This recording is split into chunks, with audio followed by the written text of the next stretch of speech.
Je m'appelle Madeleine Cardin et je présente mon livre Au gré de la racine, qui est un recueil de 11 nouvelles. C'est des nouvelles d'inspiration plutôt philosophique que littéraire. Il n'y a pas vraiment d'amour ni d'espoir. C'est plutôt l'histoire de structures, en fait, une description de certaines structures avec des personnages qui sont forcés à remettre en question leurs plus profondes convictions, ou qui se trouvent dans des situations qui ne vont que s'accentuer dans une certaine persistance. Mais il n'y a pas de sentiment, de changement d'époque, de lieu, vraiment.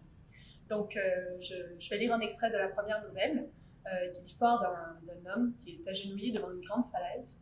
Et tout ce qu'il fait depuis toujours, et pour toujours, c'est de tirer une corde qui descend dans la mer.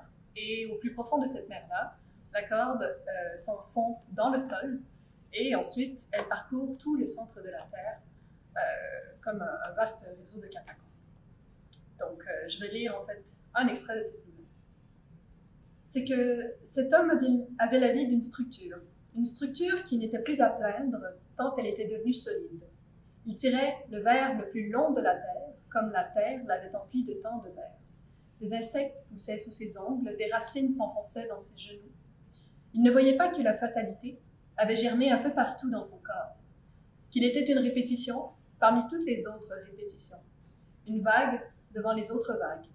C'était une entente pour le moins, un contrat dont la cohérence ne subsistait que par une certaine symétrie. Je te parcours si tu me parcours, et nous n'irons pas plus loin. Rien ne changera, jusqu'à ce que nous nous effondrerons de tant de persistance, d'avoir figé dans la brume, à l'abri de toute éventualité. Nous ne ferons rien jusqu'à ce que cela s'arrête, sans que cela ne puisse s'arrêter. Comme si un volcan avait éternué tout près de cette falaise, et qu'on en avait reçu quelques bribes d'éternité.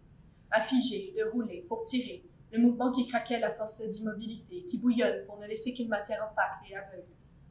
Alors il lui fallait continuer à cet homme de reprendre cette corde, de la chercher, comme s'il lui en manquait toujours un peu, ou qu'elle s'éteignait toujours un peu plus loin, qu'elle était un peu plus froide à chaque fois, qu'elle était de moins en moins insupportable. Et en la tirant, il s'enfonçait en elle, se ligotait dans son tressage. Elle le ligotait dans son tressage, dans l'argile de toute la terre qu'elle avait traversée, de toutes les vapeurs les plus blanches et les plus lourdes, pour ne jamais la voir, ne jamais soupçonner qu'elle puisse être une corde qu'on aurait tissée, quelque part ailleurs, qu'il y a eu un artisan, au plus chaud de la terre, qui n'aurait pas fini de cracher son interminable langue d'or et de feu.